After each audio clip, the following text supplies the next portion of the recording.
Hello and welcome to episode 19 of Eagles Don't Hunt Flies, the show all about the life and career of Mr. Jon Moxley right here on the Poison Ronda Network. I'm your host, Martin Bushby, and sadly for us, no Dickie Bird this month. He's off on his paternity leave, but joining me, as always, is Mr. Brandon from New Jersey. Brandon, how's it going this month, mate? You all good? Oh, man, I'm incredible. I'm very looking forward to this episode, especially what we're bringing. But yeah, it's been a great month, man. You know, getting older, Aren't we all? Dog sitting. It's been great. Yeah, dog sitting. Oh, what type of dog have you sitting? My brother's canine. He's in Europe. He's in Italy, celebrating the Jubilee. So I'm dog sitting for him. Oh, very kind of you. Very kind of you. Absolutely. Well, he's got Brandon. Hawaiian coffee in his house, so I can't say no about that. Yeah. Oh, you're taking over his house. So you're going through all his cupboards and like raiding his fridges and everything. He gave me permission, man. So I got the blessing from the Pope. Wow, fair enough. Wonder what horrors he's going to come home to. But anyway, enough about that. Enough about Italy. Enough about Europe. Because Brandon, I'm off to Vegas in a few days, and I know you've been there before. So any advice for me? I mean, what kind of trouble are you looking forward to, man? You're going to the collective show, right? I'm going to one of them, yeah. I'm not going to the spring break or anything. Are you going to the clusterfuck? The ageism? Yeah, the over 65 battle royal or whatever the fuck it is. Yes. No, I will not be attending that. Come on, man, that's a good one. Come on, the Taz match, no rope, barbed wire death match. Let's fucking go. Come on. Do you think Sabu's going to turn up for that? It's Sabu, Joey Janela. Come on. Can't go wrong with that. You actually think Sabu's turning up for that, Brandon? That's a good question. Didn't he welch out on the Indie Hall of Fame or something like that with Mike Modest? Well, yeah. As soon as he hears that's a barbed wire match, he's going to go, no, I'm all right, thanks. I think I'll hit the casinos instead, Joey. Hey, man, shout out to Joey Janela, by the way. That man is working miracles with Megan Bain and his ex being a faction in AEW. That man he should be head of the UN the way he brings people together like that. What a giant in the industry. I know, but he can't manage to angle another job for himself, though, can he? But we're not here to talk about WrestleMania. We're not here to talk about Vegas. But thanks for the advice, Brandon. All the best to Dickie and Mrs. Dickie. You know, he's off. Like I said, he's off on paternity this month. So all the best to those guys. But however, Brandon, we have drafted a very special guest in this month to talk all about Jon Moxley versus Eddie Kingston. And our listeners will know him as being the founder of the GRAPPL app. His many appearances on GRAPPL Spotlight, Retro, for my money, one of the best analysis guys out there at the minute. And Cumbria's answer to Danny Zuko. It's GRAPPL Gareth. I'll take that, mate. Any day of the week. Thanks for having me on. How are you doing, lads? Yeah, we're doing great, mate. Thanks so much for joining us. Yeah, that was kind of a bit of a left field for people who aren't aware. Gareth revealed that he was like the world's biggest Grease fan as a kid, and you were dancing around the living room, much to the disgust of your old man and everything. And yeah, skipping out of school to watch Grease again. Wow, that was a hell of a story from the other week. Yeah. I tell you what, no one can hand jive like me, mate. No one can hand jive like me. I kind of feel like we've both seen our drunken dance moves from that Christmas meetup from Liverpool. What was it, 2 or 3 years ago? And was it 2 o'clock in the morning? We ended up in a club, and we must have been 20 years older than anybody else in there. But yet we were in the corner in those little dancing thing. I'm sure even Benno took a video of it, but thankfully. And hopefully it'll never see the light of day that is thrown out there. Yeah, 'cause nobody needs to see that sort of old dad dancing, do they? Story of my life. Been 20 years older than everybody in the club, mate. I know. So you just got to own it, haven't you? You just got to live with it and get them dancing shoes going. But no shame on them Benno videos. Yeah. Grease is the word is a jam, man. That's a total bop, man. It's a shame what they're doing to Frankie Valli, though, man. They're just propping him up at Vegas shows like he's a zombie. People are paying to see that. It's a shame, but have you ever seen those videos? It's horrible. I saw it recently. What's that film called? So again, being old, my memory is not what it was. Weekend at Bernie's Bernie's from the 90s. Yeah, Weekend at Bernie's. That's what it's like, isn't it? I did see something saying like, what loan shark did he sign his life rights over to 30 years ago, and he's still trying to pay this off?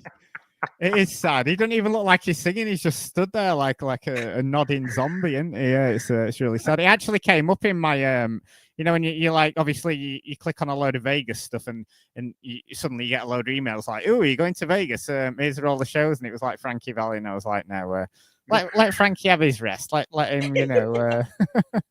He packs a house for it. He packs a house, man. A lot of people. God knows why. You could be at the last show. You never know.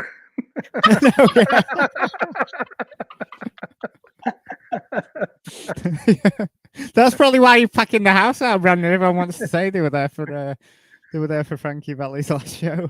A lot of sadists now that want to see that. Well, yeah.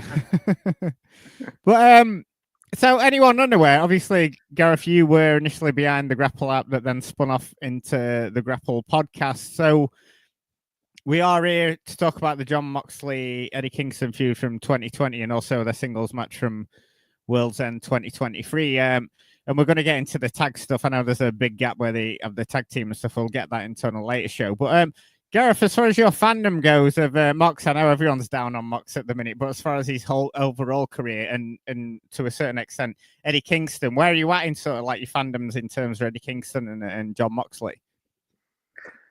Yeah, I mean, I think Mox is someone who I've, generally been positive about over the years. Like, we were recording a review of Dynasty last night on the GRAPPL Spotlight, and I was trying to be as positive as I could about the actual match before we got to the shenanigans towards the end there. But very much tried to put a positive spin on. But he's somebody who, like, I have Jon Moxley t-shirts. I have a Jon Moxley figure on my shelf, like in the room. So it sort of felt like a bit of a natural fit to be here. Going back to actually watching WWE back in the day, it felt like he was a guy where I was like turned off to like 99% of the product. He was the 1% that I was actually like having an element of interest in. So yeah, I'll do my best, mate.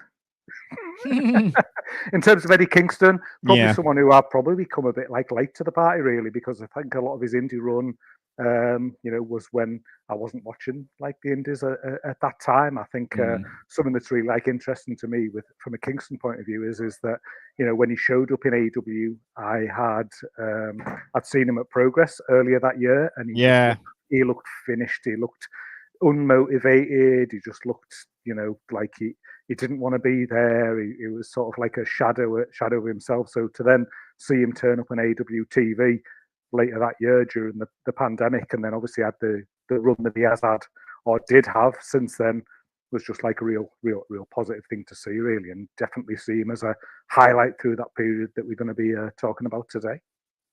Yeah, definitely. I'm glad you fetched that up because I do remember, when he was over here for like an extended period of time, weren't him and was it Charlie Evans? They were basically flat sharing or whatever in London or whatever. And it's weird because, like you said, when he was in the ring, he looked like, unmotivated and that. But then he was still doing like these banging promos, weren't he? Like he did film a promo for like whatever match he was having in Progress or Red Pro or wherever, just on the streets of Camden with him smoking a cigarette. And he'd still be like hitting it on the promos. And I was like, oh, it's such a shame that, Eddie Kingston's, in the dregs of Brit wrestlers it was at that time, weren't it? Yeah. And he's still like, dynamite on the mic and everything. Yeah. But it was really, really good to see him sort of like come back in AEW. What about you, Brandon? Have you been, is Kingston someone you were following sort of like in Chikara and, CZW and places like that on the US Indies? Yeah, I was a big fan of his in Chikara and and all the indies and stuff like that. Like he just brings so much charisma and like depth to his character. Like he just captivates you how like he could be real sometimes. Like And I mean, he's not like everyone's cup of tea. Like, you know, he does the body type and whatnot. We're all with that stuff of like looks and stuff like that. But like that body type goes with the realism that he brings to the table and in the ring and stuff like that. And I mean, that goes a long way for dynamism and realism and with what he's trying to bring to the ring. So that really gripped me. I mean, none of his Evolve shit I didn't care about. I wasn't really following at the time with the whole WWE and stuff like that. But what about LAX versus LAX? That's something that we did. Oh yes, that we did on Grapple. I was yes. going to say recently. It was probably half a year ago, but definitely a highlight of my podcasting of the last year was going back and revisiting that drive-bys and what have you. Definitely, yeah. That's when I really got turned on to Eddie Kingston and all that sort of stuff. I'd not really seen any of his US indie stuff, but it was all the LAX v LAX stuff, and yeah, like you said, them killing people on the mean streets of Canada and things like that. That was fantastic. I think it was me I think when you put a shout out for that, I was like, oh, this whole playlist of LAX is on here. You should definitely do this, and yeah, that was a fantastic show. Yeah, it was great seeing him in TNA. Some fantastic promos in there and stuff. But we've mentioned it already. Obviously, we'd seen him, in England, and he looked like a shell of his former self. So before we do get into the matches, it is worth looking back at when he did arrive in AEW, because he made his debut in around July of 2020 and just immediately made an impact, coming out to challenge Cody on an episode of Dynamite. Gets himself over with a great promo, signs a contract a few weeks later, and then allies himself with Butcher Blade and the Lucha Bros, and basically he's like the mouthpiece of the faction, because they weren't really known as talkers at the time, well, especially the Lucha Brothers. And they're talking now. They won't shut the fuck up. Yeah. There's merch tables, yeah, when they pretended they couldn't speak English, yeah. Nice. Yeah, just so they could get some extra money out of you. Yeah, what do you mean it's 50 quid, not 20? Yeah, I don't understand what you're saying anyway. 50 quid, yeah. So, all out in September, he takes part in the Casino Battle Royal for a shot on Mox's title, and then Lance Archer wins that, but Kingston's disputing this, saying he went under the bottom rope, so he wasn't officially eliminated. But Brandon, memories of Kingston's debut, because I mean, talk about a guy who just instantly comes out, and he had made a bit of a name for himself, but on a national stage other than TNA, he'd not really been there. He instantly got himself over. Despite, remember, that was COVID time as well, no crowds or anything. It was a bit weird, maybe him being in a faction with the Lucha Bros and Butcher and Blade, thinking about it now. But as far as that initial promo against Cody and Arn Anderson at the time, weren't it? It was definitely a memorable part of AEW's sort of early couple of years. Oh man, that you could tell his hunger too. Like he wanted a contract so bad. He gave the promo of his life. Like he really sold himself to not only the public, but the management at large of how authentic and real he was. Like that promo was ridiculous. It was awesome. Like I was like, yo, sign this guy like today. Like whatever he brings. Like that energy to that dead warehouse that they were performing at was ridiculous. Like, I watched it back on the match, man. It is like the World's End, and it is awesome and stuff like that. But like, man, it's like complete dead. I forgot COVID era matches. Like, man, yeah, the wrestlers clapping like seals, like and every stuff like that. But it was like, but other than that, like, yeah, that promo was fire. Like, I loved it. Other than the little bits we've gone back and watched for the show, Brandon, have you watched much back of that sort of like COVID period? Because it does feel like it was last year, doesn't it? But it is about 5 years ago now, yeah, so it's quite a while back. Have you gone back and watched much of it? It is weird watching it all back now. You kind of just accepted that it was normal watching Dynamite week in, week out in Daly's place with Billy Gunn in the same place around the ring, and Big Swole, and then I noticed Jade Cargill was there and everything, and it is weird watching it all back now. Something they just accepted as being normal back then, didn't you? Nah, I'm terrified to watch those shows, because like it just feels like another time, like another space in our reality of this astral plane world. Like the whole world was fucking shut down. It was insane. Like you couldn't move anywhere. It's just like a weird, like, I mean, it was for the greater good. I don't know, whatever you think about that, but this is a weird time. Like it's like a dead atmosphere too. Like you can't really get into it. Like it's just I to answer your question, no, I haven't gotten to watching it back. Other than the assignments that we had to do today. The assignments. Saying that though, I do miss some little bits, like when you were getting table service at a pub and having to queue up at the bar and like. I love driving on the road. I liked all that There's stuff. like nobody on the streets, and I can get work done, and it's like peace of mind, dude. I loved it. No traffic. Oh, beautiful. Yeah, yeah. There were little bits that were good about COVID, weren't there? Yeah. Best time of my life, apart from all the people dying. If you could just eliminate the people dying, it was amazing. If I could go back there now, I would. Yeah, it was good, wasn't it? Yeah. Not needing an excuse not to go out on a Friday night, not like, oh, I'm too old now, I'm washing my hair, whatever. You could just go, oh, well, we can't go out and see each other. I go, oh dear. What about you, Gareth, though? Have you gone back and watched much of this sort of like COVID stuff? Because it is weird, isn't it, watching it back now, considering, like I noted earlier, about how normal it just became watching these no crowd shows it's weird watching it with all the wrestlers around the ringside, and then the Thunderdome stuff that WWE did, which was just bizarre, just faces on screens and things like that. It's bizarre just going back and watching it now.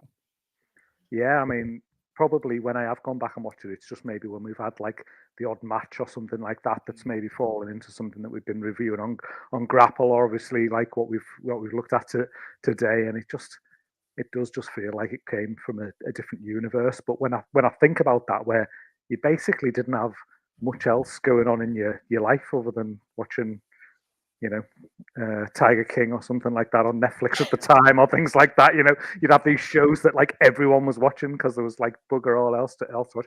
Dynamite got me through like the pandemic quite a lot, really, because it was this consistent thing that was happening every Wednesday night where they were still trying, they were still, attempting to put on like a positive wrestling show, because they were obviously so early in their inception, whereas on the other channel, watching WWE, as you say there, with all the TV screens in the background just churning out just rubbish that zero effort TV going into it, just very much keeping things ticking over.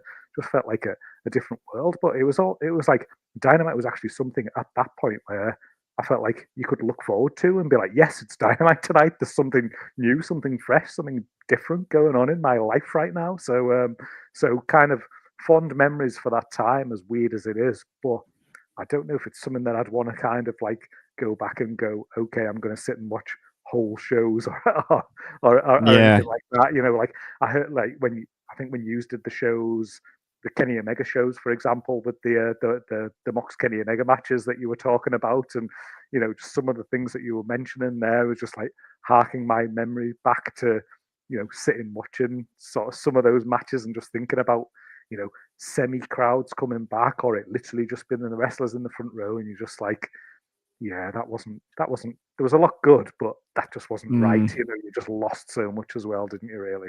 And so much good stuff from AEW happened in front of zero people, really, which is, it's such a crying shame almost that live crowds didn't get to see some of that stuff.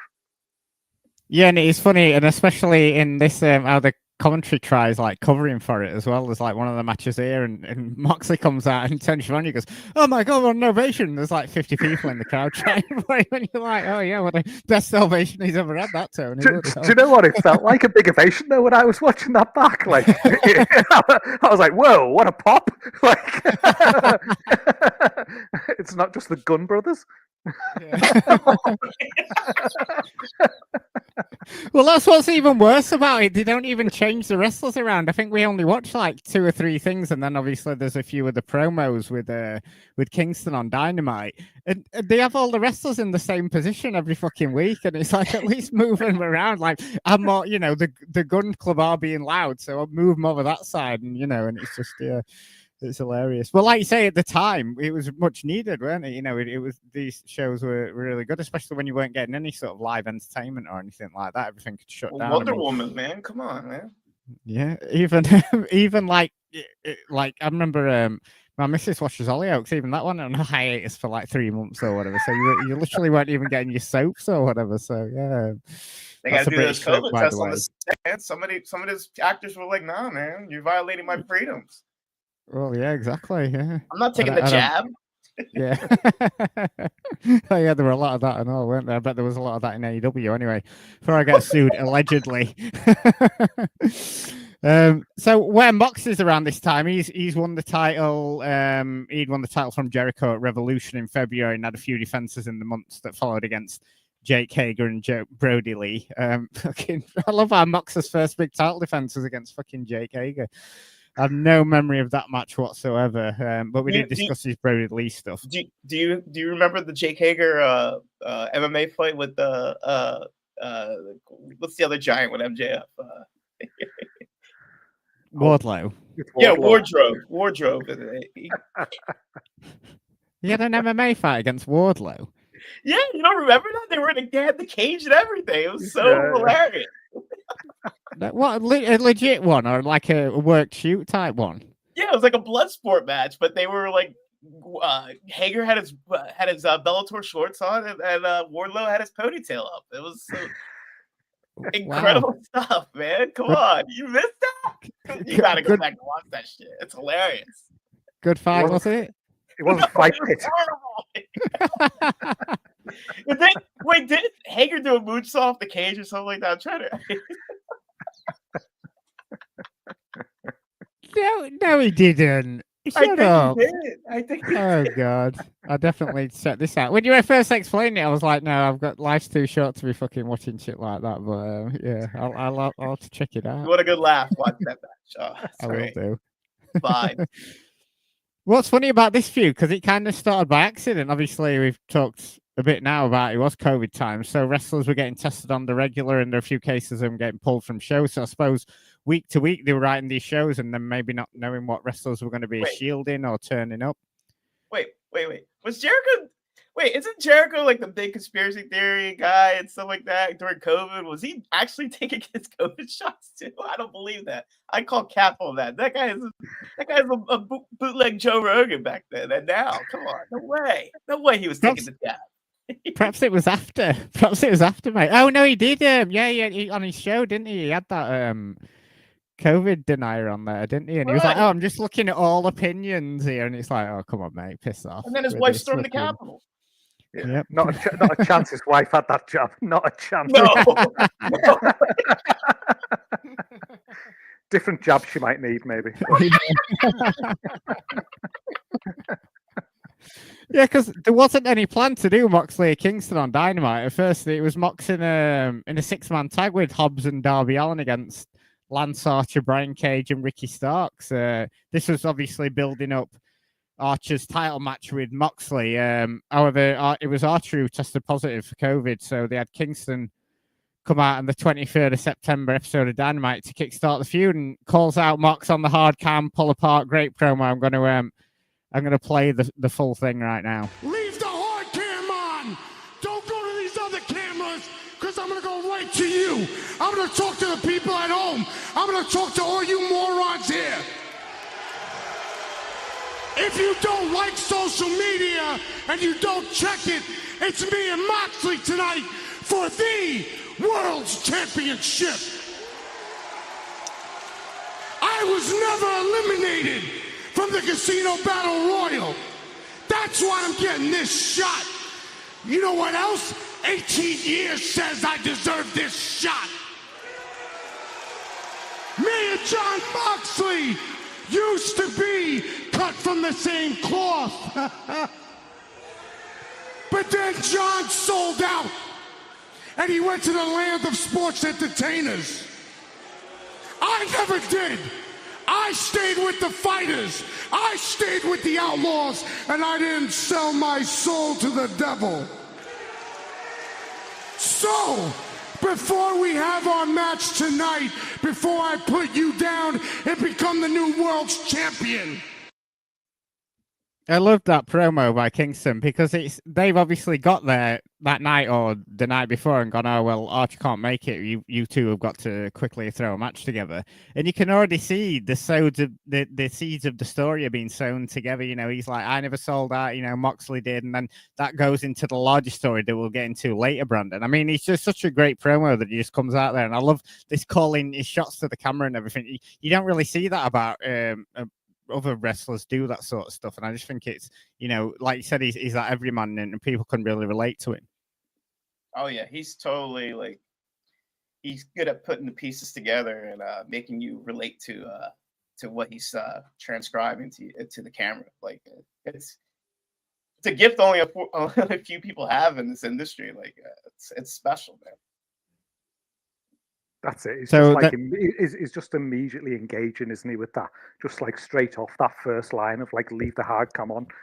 Wrestlers don't come on TV and talk like that, you know, and like it just totally just sets him apart there on your TV screen, the way he's coming out and just jumping through the screen to you in that moment, just like class stuff from Eddie Kingston. That.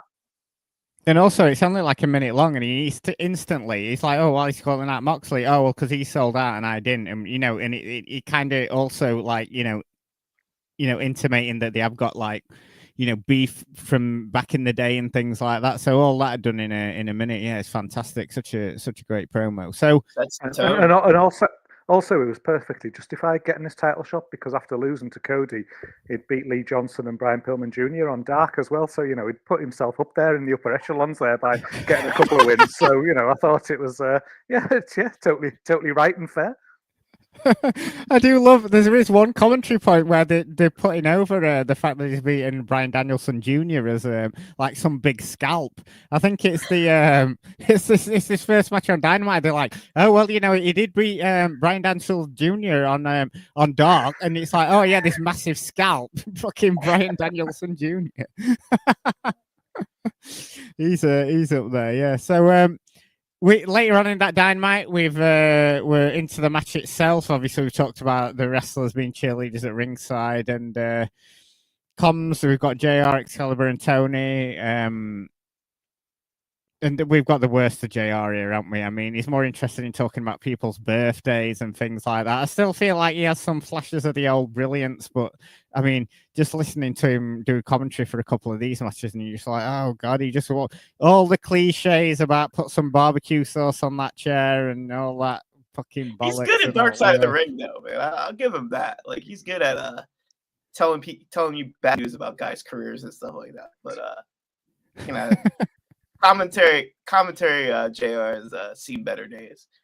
You know what though? What was weird was when going back and watching these matches for this show, like I was listening to JR and just thinking like, yeah, he's so bad, but like, fuck me, I'd take this JR over JR of today, like any day of the week. I was thinking like, he actually sounds like semi-lucid here, sort of thing. Yes. Like he's actually, although he's rambling rubbish and like a lot of occasions, at least he's making like, you know, semi-structured sentences at some point, as opposed to just throwing random stuff out there. So yeah, I remember criticizing him at this point back in the day. But if you'd have told me in 2020 that I'd still be listening to him on my TV in 2025, like, not a chance. And then like, yeah, I shouldn't be either.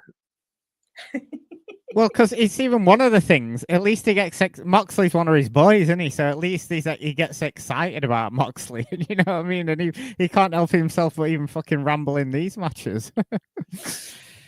But I mean, this is a decent match. It's very much a Dynamite sort of TV main event, isn't it? They sort of chain wrestle a bit at the start before slapping the shit out of each other, brawling around the ringside area, and then we get the big moment at the end, and this ends up being the story of kind of all three matches, even the one in 2023 that we're going to talk about, and it's the Bulldog choke, which Mox locks in on Kingston, and then Kingston passes out, causing the ref to call for the belt and the Moxley victory. I mean, thoughts about this one, Brandon? I mean, there's some good stuff here, but it feels very much a setup to continue the feud between these two, I feel.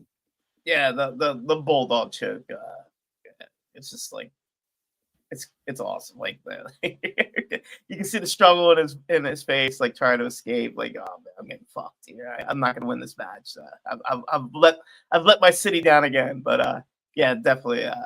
You know, it's a good setup to the match itself. What did you think to this one, Gareth? Yeah, it was sort of I think I remembered it as better in my mind, maybe, like going into it. I think there was like parts of it that just felt like a bit low energy, but I guess that's maybe just like that transition into going back and getting yourself in the headspace of watching COVID crowd matches again. But I think they gave Eddie Kingston enough in this match, didn't they? You know, that he did look like a did look like a threat. I think there was that like powerbomb out of the corner where Eddie got a near fall. There was like a released German. There was and then a backdrop driver. So and they had like some near falls there. So even though it's this guy who to the AEW TV audience is like new to TV and he's going up in there against the world champion, they're definitely like established. No, actually, he is a credible threat here, and like obviously it all ends up in about that the ducking of the back fist and then the transition to the bulldog choke at the end, which then sets up what's to come. But as far as like TV match goes and being a win of like establishing like Kingston there as like a credible guy to people who maybe weren't as familiar to him, just worked really well with that at the end of the day. It was just an interesting flashback to a different time, like because you talked prior to this match about the faction of like Kingston being in, and like when Phoenix and Penta like hit the ring after the match for sort of the beat down, I was just like what? Like I totally forgot that they were even like tied in, just like bizarro world stuff, really. Yeah, it definitely felt like they were like, oh, we've got the Lucha Bros who they never really seemed to get that much mic time, did they, in AEW? So it definitely felt like, oh, well, Kingston's a talk, put him in there, and they're already established in AEW at this point. So before Alex Abrahantis, right? Yeah. Oh gosh, the less said about him, the better. But they're sort of established in AEW, and they can sort of like give him a leg up, and he can give them a leg up in terms of promos. But yeah, completely agree with that, because you couldn't have gone straight into a main event pay-per-view match, could you? You had to have this sort of like proving ground match, I suppose, in a way for Kingston, and he can get his stuff in, and then it can show that he's got Moxley's respect, and he's worthy of sort of like a main event match against him. So yeah, they definitely did to sort of like have a bit of a match together. That was when Taz was in the ring too, right? Or was that another time? Yeah. Team Taz. Everyone came down. Everyone who was in the building that day came down after that. Will Hobbs coming out of quarantine without a shirt, like Taz all 5'2", standing tall at the end of the show. I kind of feel like they used to do that a lot on Dynamite. So it was that show we did a while back, and to set up sort of like the main event of the pay-per-view, they basically had everyone who was in a match at that pay-per-view. They had Cody coming out, Mox coming out, everyone, just the Young Bucks all having a big brawl. And I was like, this is fucking brilliant. It didn't make any sense whatsoever. Like everyone's fighting with each other, but it's fantastic. It felt like one of those like crazy nitros from like 98 or whatever. And yeah, it was brilliant. And it's definitely something they used to do a lot more on Dynamite, like just have a bunch of guys come out at the end just to have a brawl. But I suppose it sort of loses its luster after a while, doesn't it? But Taz still standing tall, yeah. Your boy Ricky Starks also, man. Yeah. Yeah. Top guy. Come on, that Ricky Starks theme is a total banger back then. Come on, you can't say no to that. Come on, it sounds like a CSI theme show or whatever. I don't think I can even remember it. Yeah. I am alone. When the best thing about you is your theme tune. That says a lot. So it'd be all right. It'd be all right in WWE, isn't it? Yeah. So moving on to the 30th September Dynamite, and Kingston says he didn't tap out to Mox, and he has a go at Bryce Rensburg, and Bryce is saying, "You were unresponsive, Eddie. I know we're friends outside of the ring and everything, but I've got to call it like I see it when I'm a referee, and you were unresponsive." And then Mox comes out with a barbed wire bat and chases the Lucha Bros and Kingston off, and Kingston says that Mox has got to get through the Butcher. So Mox roundly beats the Butcher, and we've not seen much of the Butcher and Blade recently, have we, on AEW? Didn't the Blade have like neck surgery or something like that? No, was he? Right. But Butcher's not doing anything with Every Time I Die at the minute, so I think he's working he's working like AEW Dark or something now. Or ROH. Must be. Tell him which ROH I watch. What kind of butcher are you that you're working Ring of Honor? Come on, man. Cut meat or something. Come on. So yeah, good to keep the momentum going, and obviously we start to get now Eddie Kingston's not only saying he was screwed out of the world title shot because he didn't get eliminated from the All Out Battle Royal. But this is when you get him more across the fact that, I didn't lose to Mox, I passed out and it wasn't my fault. I never said, I gave up or anything like that. So we're sowing the seeds of the story here that's going to be continuing through the next few Dynamites. And then on the 14th of October, Mox has the match with Lance Archer. He was back from COVID. He obviously won the Gauntlet Battle Royal. And after Mox defeats Archer, the Lucha Bros in Kingston, who had been on commentary, stop Archer from a post-match beatdown on Mox. And then Kingston congratulations Mox on the win, gives him the title belt. He says he's proud of him and he raises his arm. And then, like all heels do, gives him a spinning back fist and chokes him out, saying, "You never quit." And he's going to get Moxley. Lance Archer with his Bo Derek braids. Yep. Yeah, braids never look good on a white guy, do they? No. He looks like he just came back from the Caribbean with those braids. At least he hasn't got a bikini on as well. Yeah. Slow-mo running down the beach, yeah, I know.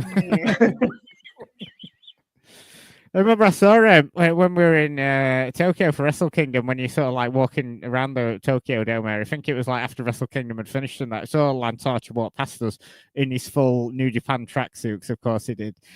Randomly hanging out and everything, and that man is a fucking giant. And I mean, I'm a bit of a short ass myself, but bloody hell, you notice the sea of people walking across, and then this fucking giant walks across the ring. You're like, holy shit, Lance Archer's over there. So yeah, he's definitely got that regal thing where he stands out in a crowd, or you can spot his silhouette in an airport or whatever the fuck that is. Deceptively giant, deceptively gigantic, right? Yeah, indeed. Like you, man. Did he shout "Everybody dies" at you as he walked past? Yeah. He pulled out his rock star. Except Frankie Valli. Yeah. Frankie's going to outlive us all, mate. Yeah. He's died 3 times already. So on the next Dynamite, this is when we start getting more of the story. Moxley's out saying that Kingston signed a contract with AEW. No one was happier than Moxley, and he was really happy that and he says he's not going to apologize for the success he's had or being able to buy his mother a house. And he said he's always had Kingston's back until now, and Kingston keeps screaming that he's never tapped out or quitting their match, but before they're going to have an I Quit match at Full Gear, and either Kingston's going to tap or he'll get his friend back. And either he's going to get his friend back or it's going to be end of Kingston. And later on in the show, we get Kingston mocking Moxley, saying, wants to talk about his family members. Unlike Moxley, the Penta brothers, the Lucha brothers, rather, who are his new family members, they don't forget about family. And he says they're going to show everyone who are the best luchadors on the planet. And later, Butcher and Blade go on to take on FTR and get those tag belts. But then Kingston says what Moxley said in his promo is all true, but his response is, he had to become an angry lying snake. He says he can't look at himself in the mirror anymore because he hates what he's become. But he says he has to become that way because the ends justify the means. And he says when he wasn't this way, he got nothing. But now he's got a shot at the world title. So that's why he's become a snake. And then the next Dynamite after that, we get the go home promo, which is I've got to play this one as well. Another fantastic promo between Moxley. Cut his music! Cut his music! Shivani, get out of the ring! You think this is a game, John? You think this is a game? I'm gonna destroy you Saturday. You understand that? On the 7th, I'm gonna ruin you. And I'm gonna take that championship. I'm gonna hand it to my mother. And I'm going to tell her, Ma, the reason why you don't have a grandchild is because of this. The reason why I didn't give you a daughter-in-law is because of this. Because this is all that matters in our sport. No other championship means that much. Only this championship, and you're holding it. So I got to take you out. I had to sell out. I had to become everything I hated. It's too late for me, John. You ain't saving nobody. And I'm taking that championship from you. They say be careful who you call your friends. Me? I'd rather have 4 quarters than 100 pennies, because the longer I'm in this business, the more I learn that loyalty is a bitch. And I have been burned time and again, but I never, ever thought I could get burned by you, buddy. Never. I was so happy for you, man. I was so happy for you when you signed the contract. Shut up! I'm trying to tell you. I don't care! I'm trying to tell you what's going on. I I was so happy for you when you signed the contract. You weren't happy! I was happy for you. I was happy for your mother, whose dream it was. Yeah, your mother, Ruthie. Don't you ever Whose bring up kitchen my table mother. I sat at. Don't you ever! Who I said grace with. Who I made a promise to. That I would look after you. That I would always have your back. No matter what trouble you caused for yourself. I made that promise to her. And I guess I broke that promise, didn't I? I absolutely love that promo. I mean, if you don't get anything out of that other than to know that Kingston's mother's called Ruthie, but I loved it. Just the fire in it, even like Kingston not letting Mox get his words out. He's like, I don't care. I thought it was a fantastic sort of go-ho promo here, Brandon. Yeah, the man really brought the heat for the go home promo. Like, he's basically telling you he's given up everything. He sacrificed everything in his life for this moment to be the champion, and that's admirable. I mean, he gave up 401k, pension, straight living job, everything just for this moment, just to look at the booking sheet when he comes to the venue, and then he sees that he's a loser, but then he has to perform anyway, and he performs, and he gave up everything for that. What a king, Eddie Kingston. Got no time for women or anything, as he tells his mother she's never going to have a daughter-in-law, never going to have a grandchild. Fucking hell. I mean, yeah, that's how much I mean, he proper gets it over, though, Gareth. I mean, well, we can laugh about it now because the parts of it are a bit funny about his mother, Ruthie, and everything, but he proper gets it over in, like, the anger and vitriol in his face, and at the end, he's like, you're going to have to kill me, Mox. You're going to have to fucking kill me and all this. Yeah, I just absolutely loved it. Oh, I mean, I wasn't with him, but once I found out that Mox had said grace with Ruthie, like, oh, that was it. I was sold. Saying grace with Ruthie, like, oh, like you took it too far there, but like, just a great stuff. Like, that's. I don't know, that's that fire and energy that's almost like just lacking a bit from Moxley in current day, like AEW with some of the things. Like, sometimes the words are there, but there isn't that element behind them in the way Mox is coming back there. But obviously having Kingston to play off with the way he's talking and making it feel like real, making it feel genuine, like that's when wrestling's at its best, isn't it? Really, when it does have that, that kind of feeling that something's reality there. And obviously, you just playing the audio there, but in the actual like visual of the promo, I love how like Kingston, once they kind of get into them depths, then he can't look him in the eye. He's walking away, he's turning his back to him and things, and it just adds that kind of like extra visual layer to it of sort of like the depth of the promo. You talk there about like he knows what he's become to get what he wants, kind of thing, but in the same way that he can't like look himself in the mirror, like he can't look Jon Moxley in the eye even at that point as well, really. And it's just, it's professional wrestling at the end of the day, but it just adding that, even a small bit of depth or a small layer to it or something like that, just improves it tenfold, as opposed to people just coming out there and just saying your turn, my turn, scripted bollocks at each other. When he's shouting over him, like you say, Martin, there, the who cares kind of, that's like a real conversation. Like it's two friends actually like having an argument, and just gold. Like really, really good stuff. Well, you raised a fantastic point there, because I mean, if anyone was going to come and rescue this Death Riders thing, it is fucking Eddie Kingston, isn't it? I mean, he's a perfect. I mean, everyone talks about Darby Allin, and yeah, Mox could probably get his teeth more into like a feud with Ospreay or Omega or whatever, but Ed Kingston is just it's such a shame. I mean, obviously he's out injured and everything, and he's had an operation or whatever, and it doesn't look like he's going to be back anytime soon. But I would love it if they just didn't announce that Kingston was coming back, and he just came out on a Dynamite and he went, fuck me, Mox, all this bullshit you've been doing for 6 months, what the fuck is, I'm here to clean house and that. And he'd be the perfect, and the crowd would be well behind him. And even if he were like beating for the title and stuff, if you were ever to put the title on Kingston, now would be the time, you know what I mean? And it's such a shame. It's so hard on him, because you can tell he'd be something that he'd be able to get into his teeth into that.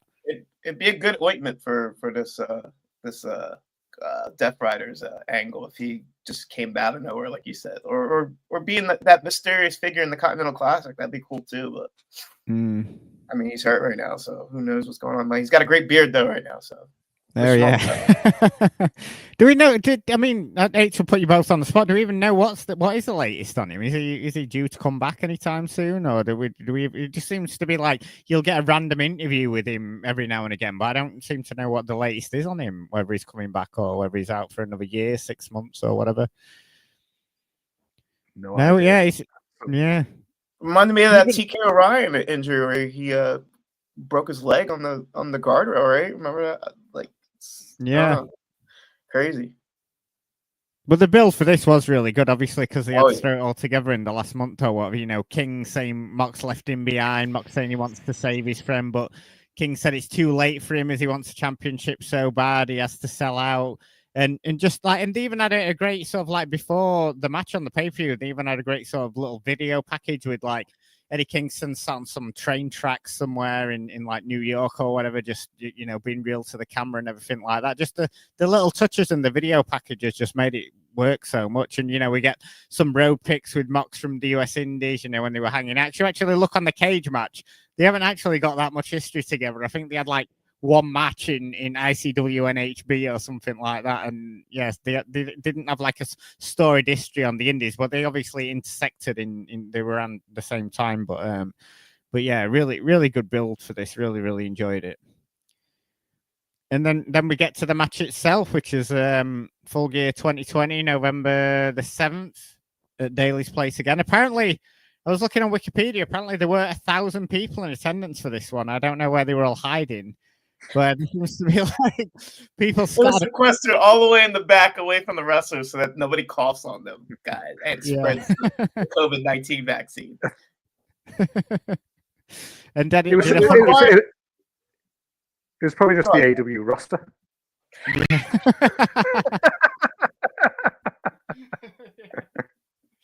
And all the started hanger-oners, yeah. Wasn't the requirement though, like, to go to that show, you had to? I mean, not in addition to wearing a mask, you had to show that you had a vaccination certificate or something like that. Like, especially of all places, Florida, who they're implementing child labor laws now. You could be 12 now and work a 10-hour shift now. Of all states, like, come on, dude. Yeah. Oh yeah, and kids can work on a school night or whatever, 12 to 40. Yeah, now they're pushing that agenda. It's diabolical, man. Hey, man. Hey. It's a good way to get the grit on your fingers, being a 10-year-old working at a oil refinery. Work. Get down, Pit. Hey, mate. Yeah, get down. They'll work there till they do, lad. Hey, you want true grit? Try doing bloody Sunday paper round. I did that for 2 years, yeah, mate. That put fucking hairs on my chest. Some of them bloody Sunday broadsheets are about, you know, as thick as your fucking arm.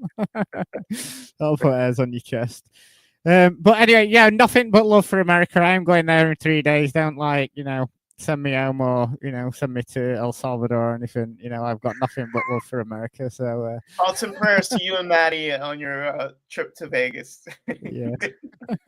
So you're bailing me out, Brandon, if anything happens. I've got you as my emergency contact, so I'm sure you won't let me down, will you? I'm your plus one to get you out of that El Salvador jail. Yes. Yeah. So yeah, we have the Mox King main event, and it's the as they keep reminding us on commentary, it's the first I Quit match in AEW. So there you go. What did you think of Kingston's outfit? Well, I mean, we are getting there. I wasn't going to forget about that, Brandon. Trust me. I mean, the green tribute to Misawa, and I actually looked into it, and Eddie said in a live autograph session with iSpots, because somebody asked him about it, and he wore the green singlet because he's fat, poor guy, putting himself down there, and that he wanted people to know that who the 4 pillars of heaven were from Old Japan in the 90s, and that's his favorite style, and he likes to learn and study it every day. So he said he normally wears the sort of like yellow and black, but for that one, he wanted to do a tribute to Misawa, and Misawa wore board shorts.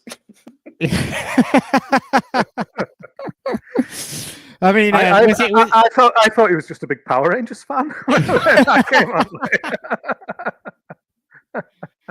Yeah, we love you, Eddie, but fuck me, this wasn't it, was it, Gareth? This was it just looked terrible, didn't it? Oh, not a great look, but you know, at the end of the day, you know, given the man license, biggest match of his career, probably. Yeah, go on, you go ahead and do your tribute there, like fair dues. We'll give you if you're going to be cutting promos like that, we'll give you a a chance to fanboy, I suppose, and forget the look. Yeah, I was trying to remember. Was it before or after this, Brandon, that he wore the he caused that shit show with all the WH Park Long and Winding Royal Road T-shirt that he wore on? And people got really offended by it, didn't they? Because he just wanted to. He just wanted to sort of like spread the word about the 4 pillars and everything, but he wasn't thinking about who was giving money to Misawa's extended family or whatever that bullshit was. Yeah, he wasn't tithing to the Misawa Foundation or whatever. Yeah. Didn't Kingston work a shift at that guy's restaurant? What's his name? What's the Japanese restaurant? The wrestling. I forget his name. He owns a restaurant. A few of them have got restaurants. There was one guy though. I forget his name, but he visited him and he ended up working a shift there or something like that. He was cleaning dishes or something like that. I don't remember. That must have been in his down period then, if he was doing that. Yeah, got to pay for it somehow, haven't you? Yeah. No, that was when he was in the was it in not the G1? Was he in the G1? Yeah, I want to say he wasn't in the G1. I think that was when he was in the G1. He worked at some Legends restaurant or whatever. He went to the guy's place. I'm joking, him working a shift there, but it'd be funny if you go there to eat and you see Eddie Kingston washing dishes or something like Mel Tate, like Vic Tayback at Mel's Diner or something like that. Yeah. I wonder if he got one of them jackets from Riviera. They only give them out to like the most famous wrestlers, don't they? I wonder if he was privileged to get one of them. Because they all want them, the wrestlers, don't they? Yeah. He wasn't dry. I had one. It was really nice. Oh, it was a good steak. Yeah, it wasn't dry. I could have sworn you told me that the meat was dry or whatever. No, it must have been somebody else. The butter. It was Robert Pearson who told me that the meat was yeah, we were all there together. Meltzer was sat behind us. Yeah, it was the right time. And then you look through the pictures and they had Owen Hart and Mike Tyson and, Bill Goldberg and then Chris Benoit. And it's like, oh, right, okay, nice one. I guess that news never made it over to Japan. Who paid? Or were you guys all like, did Dave Meltzer pay? Or were you guys all like, no, he wasn't with us. He was queuing up behind us and he was telling all his kids to like, you should take pictures of this place. It's really famous and everything. So yeah, it was a good night. Really enjoyed it. Yeah, I wish I'd have gone for it because I don't eat meat anymore, but I wish I'd have gone for the Yokozuna, which was like, I can't remember how many pounds of steak it was, but I went like halfway and I wish I'd have gone full hog and done like the meat challenge or whatever, but I suppose Shame Riviera doesn't have a vegetarian section. Come on, man. Yeah, people are not a bit weird for a steakhouse, that wasn't it? I don't think they're going to be knocking out a cauliflower steak at Riviera Steakhouse, but anyway, back to the matter at hand here. Yeah. I could go for some cauliflower mashed potatoes right now. Yeah, I'm sure you could. But some quick highlights from this one, because obviously they start with heavy chops and slaps before moving on to like brawling around the ringside area. Mox is throwing chairs at Kingston. We get more brawling rather. Eddie flings Mox into the barricade and Mox is busted open. Like, of course, Mox 5 minutes into the match and of course he's busted open. And Mox then gets a barbed wire bat and nails Kingston in the chest and the back with it. And Eddie bites Mox and seems to be sort of like, I don't know if he's visibly bleeding from the mouth or whether it's just the blood that he's sort of like been from Moxley's arm or whatever. We get Kingston using some of the barbed wire, wraps it around his arm, hits Moxley with a spinning back fist. Kingston then gets suplexed on the 2 chairs that he set up and then he goes out and gets some drawing pins, which Mox gets belly to back suplexed on, and it sort of like tears all his back up. He's got all the pins in his back and everything. Looks really nasty with the drawing pins in there. And Kingston then goes out and grabs this ball and commentary like, oh my God, what's Kingston got there? And it turns out his hand sanitizer. Very, very apt for the time period we're in there and pours it all over the cuts on Moxley's back. And I mean, Is that hand sanitizer or rubbing alcohol? I mean, it's the same fucking thing, isn't it? Somebody Yeah, can sanitize your hands. Hand sanitizer was more slimy than rubbing No, alcohol. Brandon, we've got a bunch of hand sanitizers. There's the like thicker one, like the Purell type stuff, but then you can get the pure sort of rubbing alcohol, which is like you just pour pure liquid. But it both does the same thing. And I imagine it really somebody hurts. works for the NHS. Yeah.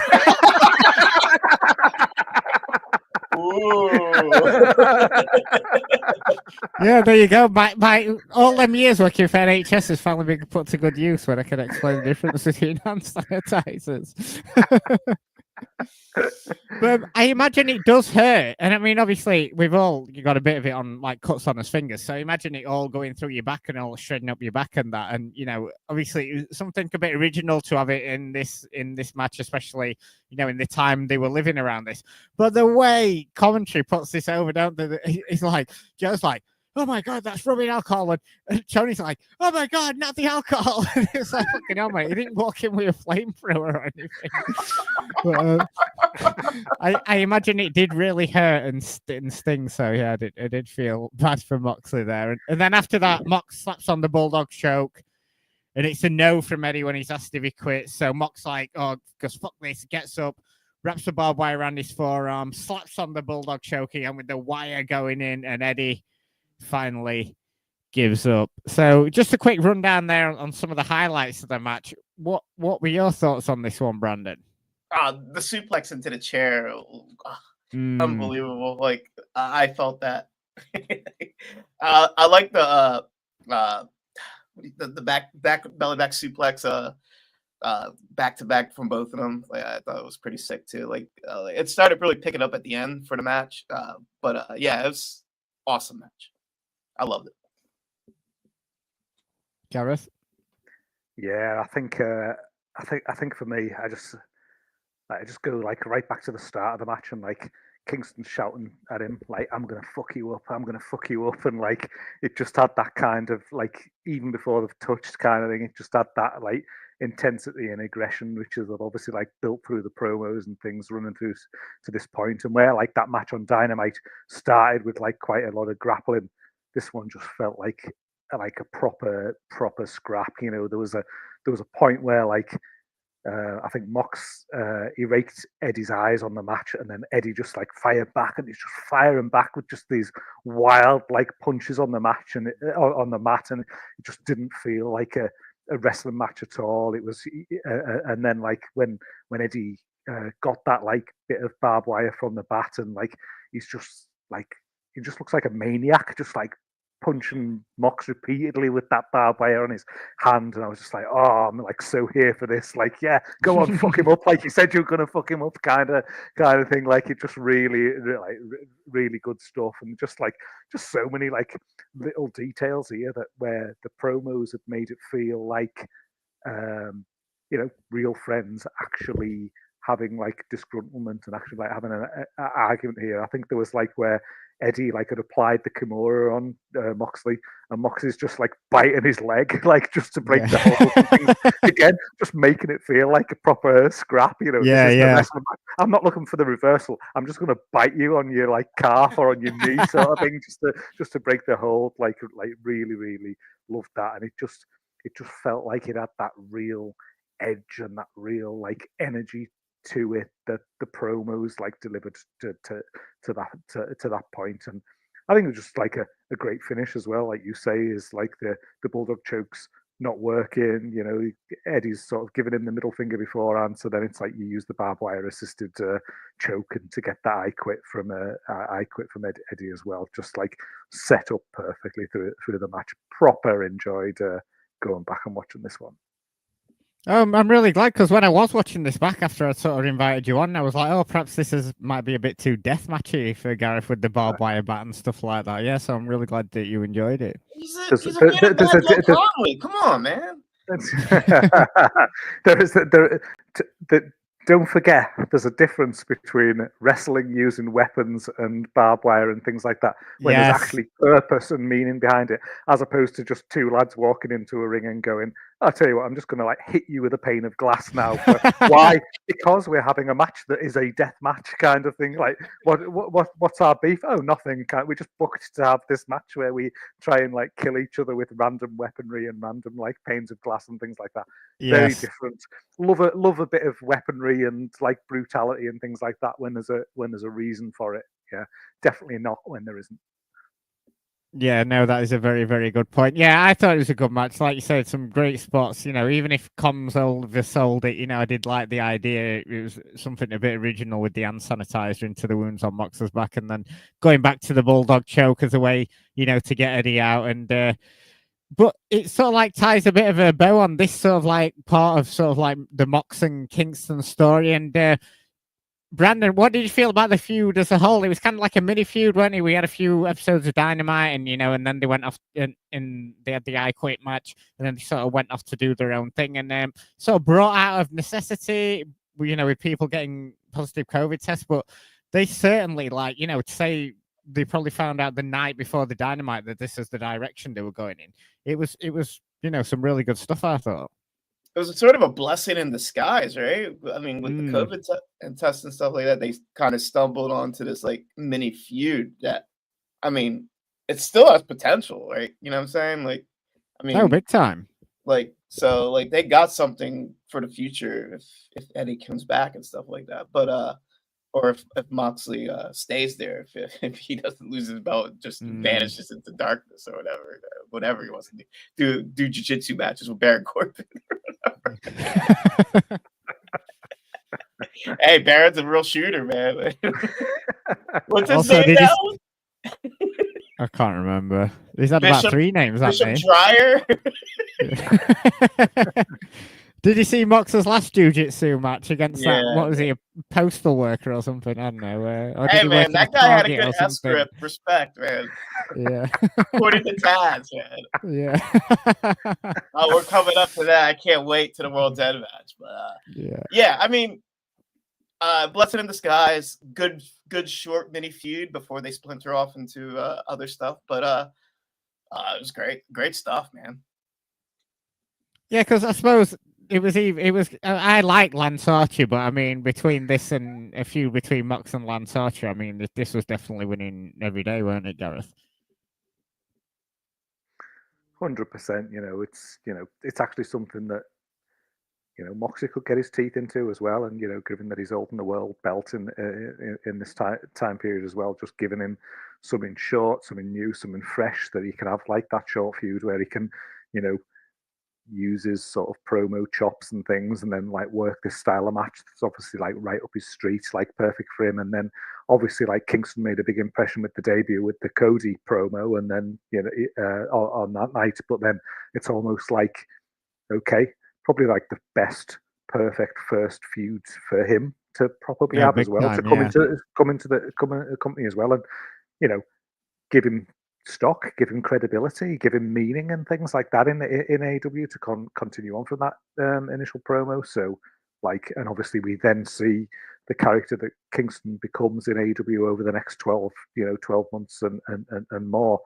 Just perfect, really. Again, sometimes by accident, sometimes you just get gold, don't you, really? And they're certainly fucking delivered it here.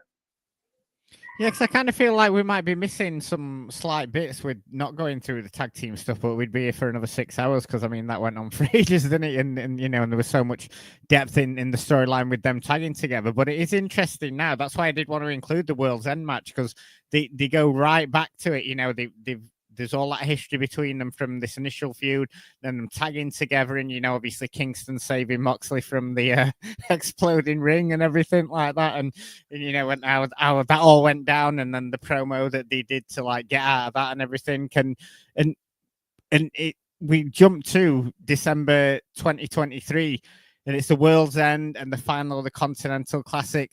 But this ain't Eddie Kingston from 2020. This is a completely different beast here because, you know, he's just beat Danielson in this epic match on Dynamite in the semifinals. And he's, you know, they're going with the king of the bums and everything. And just, it's so funny that this match is on this pay-per-view because I'm fairly sure World's End is considered like the worst AEW pay-per-view of all time, because this is when we were deep in the MJF and Cole stuff. It was kind of a weird time of year, weren't it? It was like the night before New Year's Eve or whatever when it was on. And I just remember this was the only sort of like decent thing on that. I think we had Christian against Cope or whatever, and that wasn't that great of a match. And yeah, I just remember it being a terrible pay-per-view other than this matchup. But they did build a great, irrelevant what they did after it, and irrelevant, you know, it was for like 17 belts or whatever that the winner of the Continental Classic got.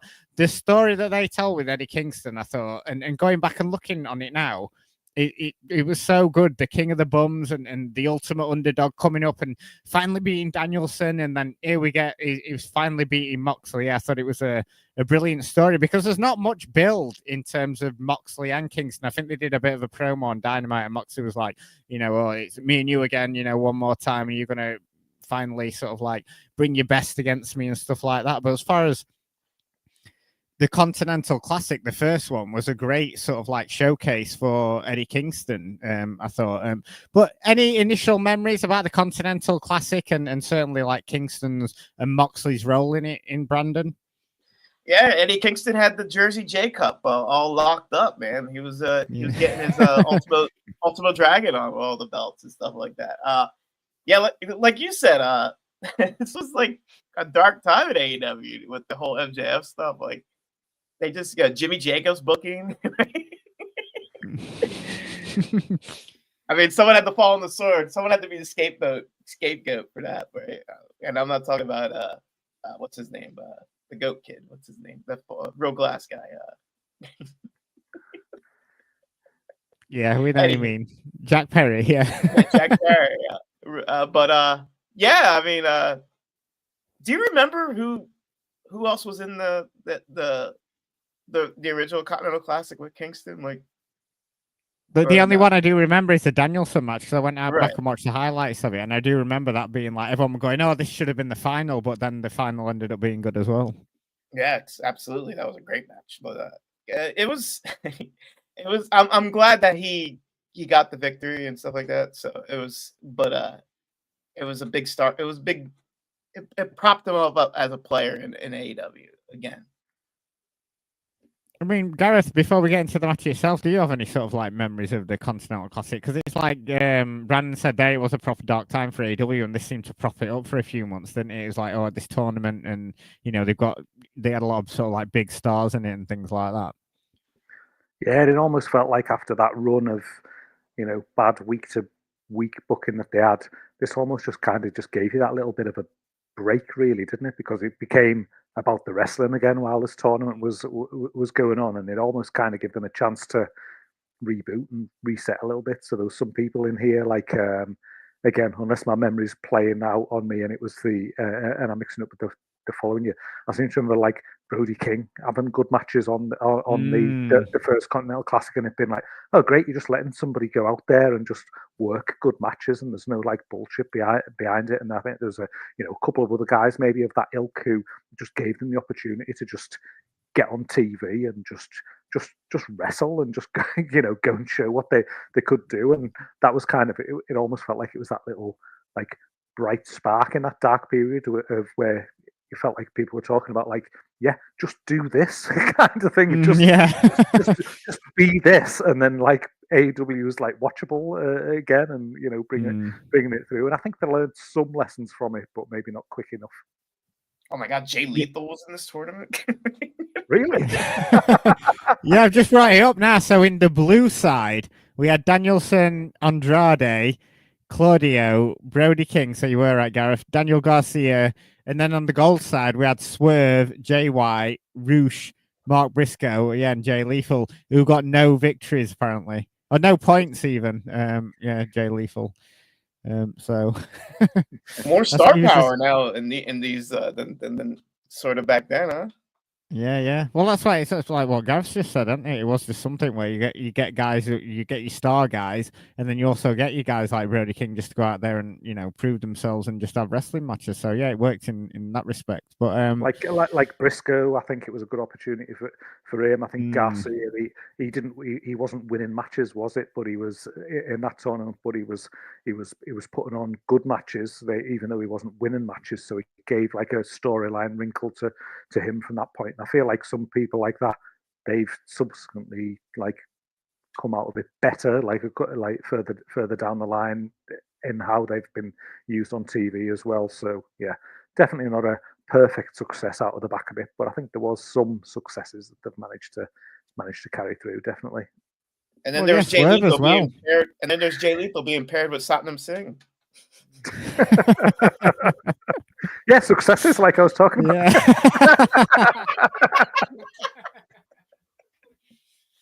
Yeah, I mean, forget anything else. It's just Jay Lethal and Satnam Singh. That's all anyone's going to remember from the Continental Classic of 2023, isn't it, Brandon? Yeah.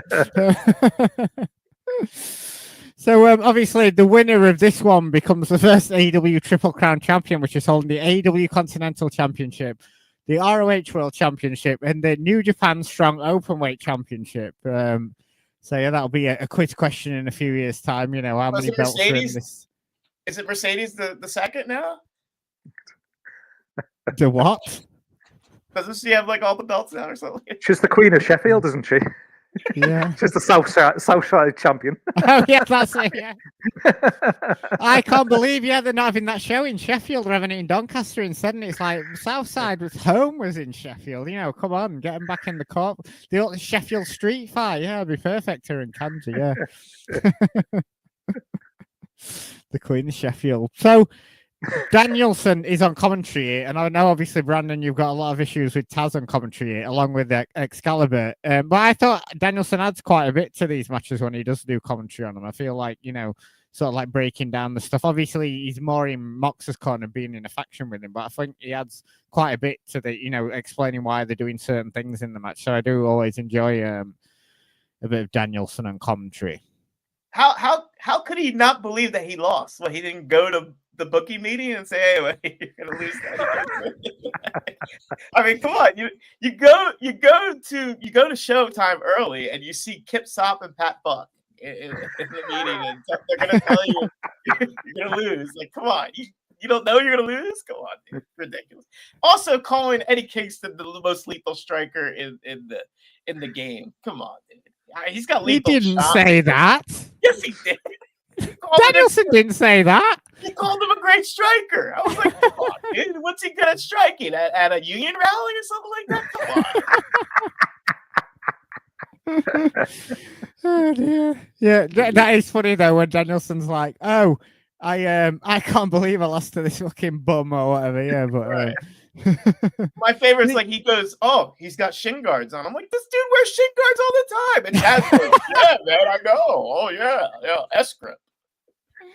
Well, it shows you how much Danielson was knocking about backstage, watching on the monitor. Obviously, not very often.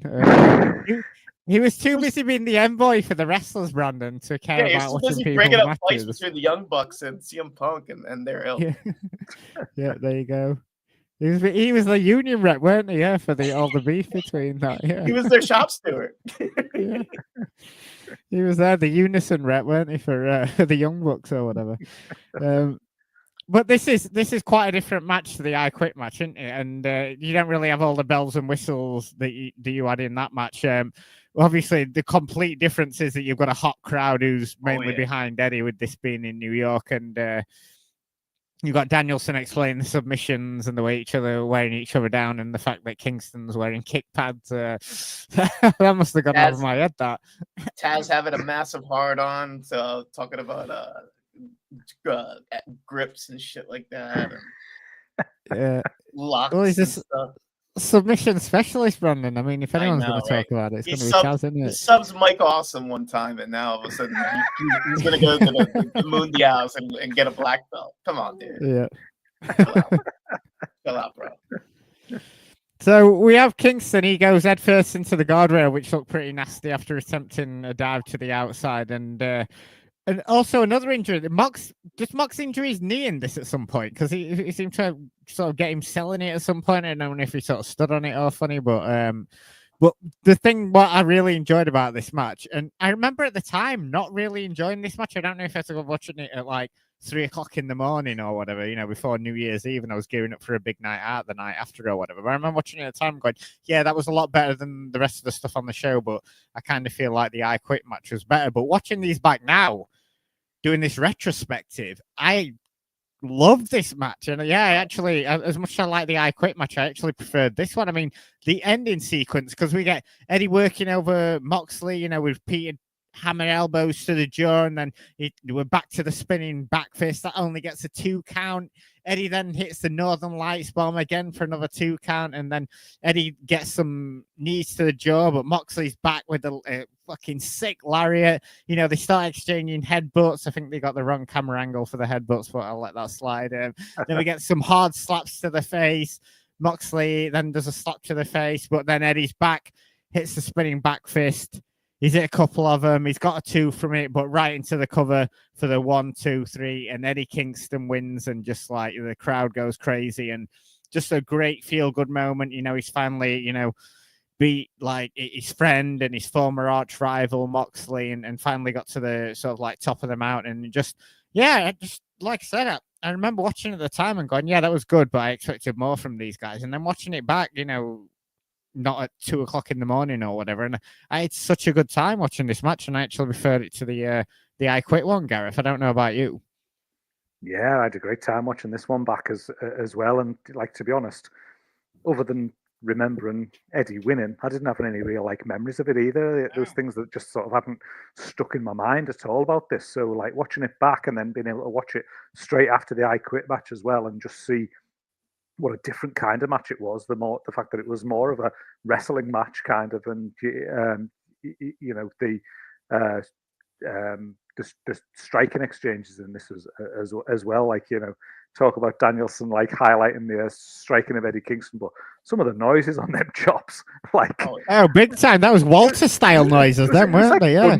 Gunshots going off in the arena, like legit. Like some of the noise on them were absolutely wild, and then sometimes you can get into those sort of like chop or striking battles, and they can just look as phony as fuck, and I like hate that you hate them. Whereas this, I was like, no, them lads are fucking dying here, like, but they know that they've got to keep going, like hitting each other with those as well. So like that definitely like perked my interest. But as you say there, Martin, that with the finish, the spinning back fist, and like this is almost like my favorite kind of finish in wrestling, is where it's just like someone hits something, 1, 2, 3, done kind of thing. We don't need 10 minutes. It's real, isn't it? It's real. That's what you were saying before about it all being, it's wrestling and stuff, but this makes it like a bit more believable, doesn't it? Yeah, bang, 1, 2, 3, done. Oh, great, yeah, he is. He's just finished him. He doesn't need to then just like hit five different moves in between and like do some random somersault off the top rope to, get another 2.9 count before that happens. No, yeah. Bang, done, finished, perfect. And it just plays into how these two guys work as well. That's so much fun watching this. Like, proper enjoyed it. Yeah, you don't want no kicking out at 3.5, like Cope Hogan, none of that nonsense. But that's the thing. I mean, I love that PWG and all that sort of stuff, and I love the people doing 50 million backflips and backflips into glass and all that. I absolutely love that. But if you're watching real sports, you're watching a boxing match, like knockouts can just come from anywhere and stuff like that, and that's what makes this. And didn't Kingston do the same thing with Punk as well? Didn't he just hit him with a spinning? Yeah, it was like a flash finish then as well, isn't it? And again, that's real. Like things like that just stand out and just almost give it that. I think what's good about it is like as a wrestling fan, when you're watching matches like that, it kind of makes you have that kind of, anything can happen here, and we don't have this trademark finishing sequence kind of thing that we're building for, when a win can come out or nothing like that. It just sort of, I don't know, keeps you on your toes a bit, doesn't it? Really, and sort of that shock factor can sometimes improve something as well. Because again, I can't remember watching this at the time, but I don't know if I was going into it expecting Eddie to win. For example, you were probably expecting him to be that oh, that lovable loser one more time, sort of thing. Yeah. So it did almost add to the moment that he then hit that, got the 3, and it's like, oh fuck, he's won kind of thing. And then like it sort of helps sort of build that bit of euphoria behind him to actually have finally done it and kind of like finally beat him. So yeah, worked really well all around for me. That. It was just a feel-good moment, wasn't it, Brandon? You know, the king of the bums, the ultimate underdog coming good here, despite your issues with Taz and Danielson's commentary. I mean, he's good at slapping, so you can get him in slap fight. I mean, TKO, sign him up, man. He'd be a world champion. Yeah. But yeah, I agree with Gareth. Like, yeah, the sudden finish, like, was a shocker. I was expecting like a billion kickouts and shit like that, but because like the energy was palpable, like with the crowd and shit like that in Long Island, and like for it to end suddenly like that was cherry on the cake. I can't even remember what they did with Kingston after this. Did he yell? I can't remember if he yelled these. I should have sort of like researched this before. That's kind of my job, isn't it? But did he go on tour or stuff like that with like different places with the belt and stuff like that? Like defended it and stuff like that. I could have sworn he did that. Yeah, I've got some vague memories of him. And then he got hurt. Or then he lost the belts individually to like because he was going to lose eventually. Like, oh, you know what happened? He had that fight with what's that? Sammy Guevara, didn't he? And then like he got punished for a while after that, didn't he? And then he ultimately lost the belts, and then he got hurt. Right. Okay. Yeah. He had a fight with Thingy backstage, did he really? Yeah. I think he had some heat with Guevara back then too. Right. If it serves me correct, I could have sworn that happened. He was on ROH a bit, weren't he? Because obviously he had the ROH belt, and I think he had a couple of matches with Mark Briscoe and stuff. Yeah. Mm-hmm. Right. Yeah. I mean, as a moment for him though, it's like a pinnacle thing to beat Danielson, and then that weekend go and beat Moxley, and be sort of standing in the ring with the 3 belts. Like, I mean, it's basically as good as it's going to get, isn't it? Well, unless he does come back and beat Mox for the world title now. But you just think of like what a career pinnacle, and we've almost like watch it on the watching for this show build from that to where he's a guy who's COVID either selling his boots, because he's he hasn't got 2 pennies to rub together, to 3 years down the line he's standing there holding 3 belts, having just beat Jon Moxley on a pay-per-view. It's like, what a great kind of story arc, really, getting from that point to what you get here at the end of this. Just brilliant stuff. Yeah, exactly. It's just a shame that this didn't main event the show as well. I mean, that would have been, it was Joe and MJF, weren't it? Yeah, and was this Joe winning the belt? I think off MJF. Yeah, but this was way better than that, and it's such a good moment. And yeah, like you said, the story and just the everyman, the people that everyone can get behind, and he doesn't look like your sort of like prototype wrestler. He just looks like the regular guy in the street, a guy that you sort of like bump into down the pub or whatever. And yeah, and just real feel good. But I mean, I usually ask if these are good opponents for each other, but I know the answer. Obviously, they are fantastic opponents for each other. They bring out the best in each other, and we've said it before. We definitely need Eddie back in AEW. Hopefully he can come back from this injury, or I don't know if the rehab's going on that or whatever. It seems he's been out for like ages now. Yeah, he said originally he was out of action. Oh no. Until May 2025, so that was I've just read there. Yeah, the initial schedule for him to be out May 2025. So yeah, still got a couple of months, month or so left. Yeah. Well, the next time them lights go out on an AEW show. Yeah, there you go. It comes out from under the ring like the Butcher and the Blade, right? Yeah, yeah, he's gonna come out with it. Yeah, he's gonna come out with Butcher and Blade flanking him, isn't he? Yeah. Butcher and Blade and Kingston against Wheatley Uter and Moxley and Claudio. Oh God, no, we don't need that. We just need Kingston on his own. But before we head out of here, Brandon, any final thoughts on this feud, on what we've discussed on this, or Eddie Kingston and stuff? I'm really looking forward to getting into the tag stuff now, because I remember that being some good stuff as well.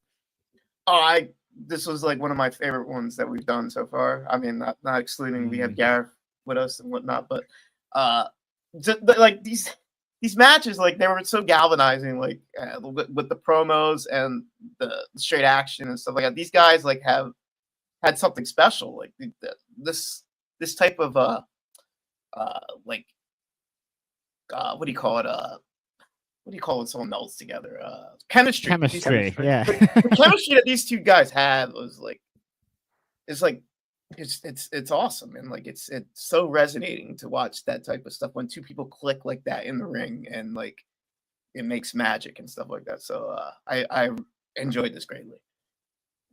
Gareth, any final thoughts on this mini feud? Yeah, I mean, I think when you first sort of said about coming on the show and doing this, I was like, my first reaction was like, oh, I can't remember the detail. Like things don't sort of stick in my mind so much. So I was quite sort of excited to go back and rewatch it, being these two guys and knowing, you know, that they obviously have got that relationship. And again, I had such a good time. Just, you know, even just the small amount of promos and things that were included here, just you know, for that initial short run of the feud, you know, right through to seeing that, and then it just adding more meaning to when Kingston does beat him at World's End as well. Just it's almost like everything I like about wrestling is encapsulated in this feud. You know, so again, just delighted to be asked on the show and been given an opportunity to go back and watch this, because I probably never would have, you know, otherwise. So now it's something that kind of just, it's going to stick a bit more in my head, this, and probably be something that, you know, in a few years' time when I'm just, you know, feeling the itch for something that just feels a bit real, probably something I'll go back to and revisit again. Oh, that's really good. Yeah, because I do remember having like fond memories of it from the time, and then like when I came back to it, I was like, "Oh shit! I hope this is as good as I remember it being." Yeah, and I was really glad that it was, because initially watching that Dynamite match, I was like, "Yeah, this is pretty good," but I remembered it being slightly better. But then the more I watched, and then the promos around it, and the build up to the I Quit match, and then just it all coming full circle for World's End, I was like, "Yeah, this is better than I remember it. It's such good stuff." So yeah, I'm glad you guys both felt the same there. But yeah, and I'm really looking forward to getting my teeth into the tag stuff after the after the exploding. That all came about thanks to that exploding barbed wire death match, and yeah, and that was a get out of that, weren't it? When they cut that promo and went, look, we all know it was shit, but yeah, let's forget about that because we're two badass wrestlers. But any plugs, Gareth? I know you know, obviously you were sort of semi-retired and just nipping in and out of doing GRAPPL Spotlight, but you seem to be doing more and more stuff, especially with WrestleMania weekend coming up on the schedule. Yeah, we've got GRAPPL Mania coming up on the GRAPPL podcast there, which is always that big continuous day-to-day coverage that comes through there. So I think that's going to be starting off with me and Benno on day one, you know, covering off some of the indie shows through to him and JP looking at some of the bigger shows. And I think Matty's going to be jumping in with some, you know, live in Vegas video recordings and things like that. So you never know, you might get a sneaky Martin Bushby appearance on the GRAPPL. No, you never know, yeah. Matty throws a camera in front of your face on that one. But yeah, I mean, for, you know, Spotlight's obviously on every week on GRAPPL, on the Patreon shows. We go into a bit more of doing this, really getting back and going through time and picking out bits and bobs. So that's typically where I spend my time now, other than being on Spotlight this week. Yeah, it's definitely more fun going back and picking good stuff that's going on in the wrestling world, as opposed to trying to have an opinion about AEW and WWE week to week on that basis. So enjoying my semi-retirement in that area.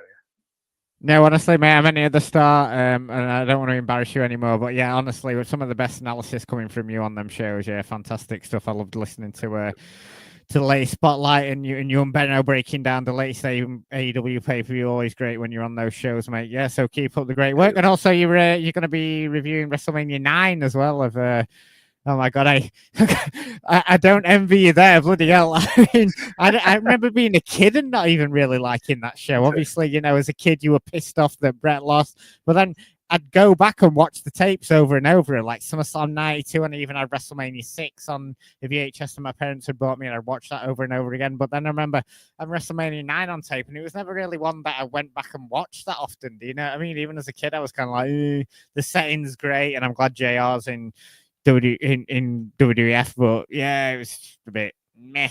So yeah, I don't envy you going back and watching that, but it will be interesting to see. You're forgetting the great mat work by Giant Gonzalez. There was honestly, there was some great limb work there.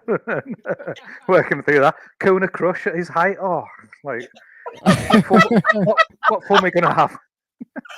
Yeah, I can't wait to listen. And obviously, on this network as well, Davey and Braden are doing it, so I can't wait to listen to those two shows. So I don't think Davey and Braden might not have those memories of watching it as a kid. So with them being a bit younger than us guys. So yeah, it'll be interesting to hear. So like, yeah.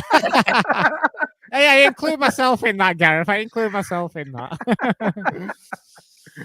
So it will be interesting to hear you guys go back and watch that, because it's unless you're Ariel Hawani, then no one has got fond memories for that post for you, obviously. But I cannot. I'd be remiss, Gareth, because this week you actually put a video, an old video back up of you on primetime BBC News talking about the fucking cost of margarine or something. What was it? What was that all about? I was like, I saw it on my phone this week, and you'd reshared something that you put up like 5 or 10 years ago or whatever. What happened there? How come you were on Prime BBC News? Was it a case of they got the wrong guy in, or what had happened there?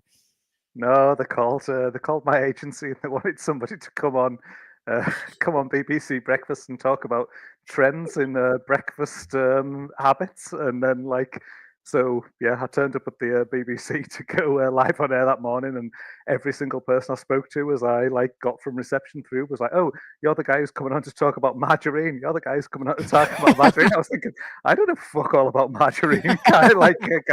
So I'm quickly there, they've got me in makeup, and I'm quickly just researching some margarine facts and things like that. Literally put me out on air without any preparation at all. I'm reading the questions that I'm going to be asked upside down while I'm live on air, and thinking, shit, what am I going to say to this? I'm thinking of responses on the fly with that. So yeah, very surreal experience there. Been live on BBC Breakfast, sandwiched in between two news stories about Donald Trump. So there you go. The more things change, the more they stay the same, don't they? Yeah. Oh, love it, mate. That's fantastic. Was that the new one in Salford then? I'm guessing you didn't have to go all the way to London then. That was the Salford one. I was thrown on air there in Salford, and I'm trying to think of the name of the host of BBC Breakfast. Can't think of her name. She's like a Geordie blonde woman. But my favourite part of the whole experience was the guy who was interviewing me had said something about a knob of butter, and then as they threw to the Donald Trump VT that they had on there, she just turned around and said to the guy "Haha, you've just said knob on telly," and that was much hilarity. I was like, "Oh, here we go, a little behind the scenes of BBC Breakfast here," as the Geordie woman's making knob jokes. So I was like, "Oh, well, there you go." Ever the professionals, aren't they? Yeah. BBC news readers. Oh, that's fantastic. Yeah, I love seeing that. I'm sure you probably stole that story before, but yeah, I'd never seen it before. Yeah, that's great stuff. So yeah, if you ever want to know about margarine, then Gareth Schumann, the expert. Give me a call. I love how you walked into the studio. You're the expert on margarine. You were like, no, I'm going to talk about the cost of breakfast items. What the fuck are you on about? That's brilliant. Brandon, any plugs from you before I get into the Poison Rana stuff? I got nothing going on. A busy weekend ahead with youth wrestling tournaments and stuff like that. But yeah, I'll be going to Maryland this weekend, and then next weekend War at the Shore. The following weekend War at the Shore. So that'll be fun, coaching and stuff like that. But yeah, I got nothing going on. I just want to tell our guests, awesome Gareth, and I just want to tell you, every day, once a day, give yourself a present. Don't plan it. Don't wait for it. Just let it happen. It could be a new shirt in a men's store, a catnip in your office chair, or 2 cups of good, hot, black coffee. Brilliant. I love it. Oh, love it. I would be remiss of me not to say that, Brandon, you were on you were on talking about amateur wrestling with Kings of Sport, weren't you? Yes, yeah, we talked about Yeah, the there you NCAA go. tournament. Ray. So Yeah, it was a three-way good Ray, two-way Ray. Yep. So Two-way definitely Ray. go and check that one out. Yeah. Nefarious Network, Nefarious. It's not King's Sport anymore. I was trying to struggle for that one, but there we go. If you want to hear Brandon talk about real wrestling, then head over there. Real But I suppose, yeah, real limb work.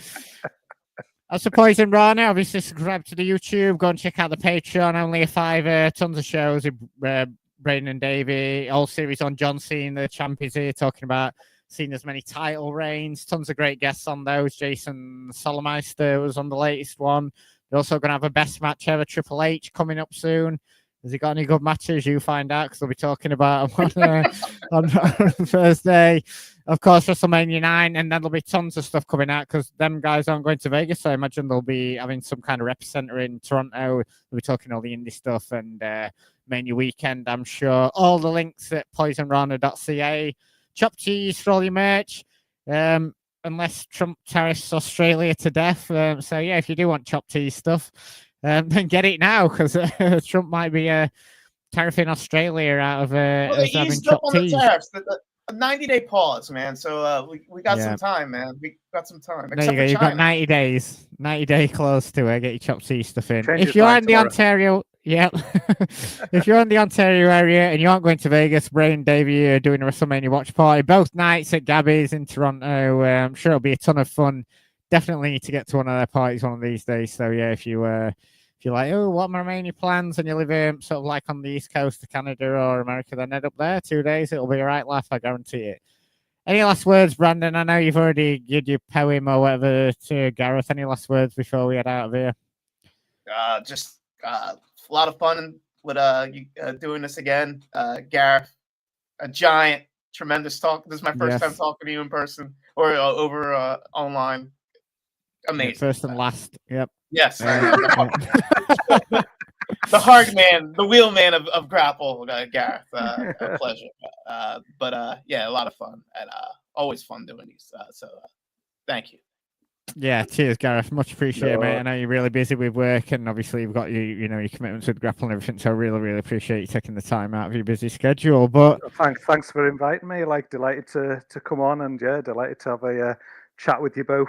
Good to have a chat with Brandon. Hopefully, I did Dickie proud, filling in his absence. And remember, Brandon, definitely, the owls are not what they seem.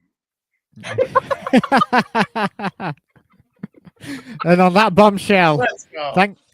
Salute to Dickie Bird. We'll see you later. We'll see you next month, Ambrose, for the second to last show. Goodbye.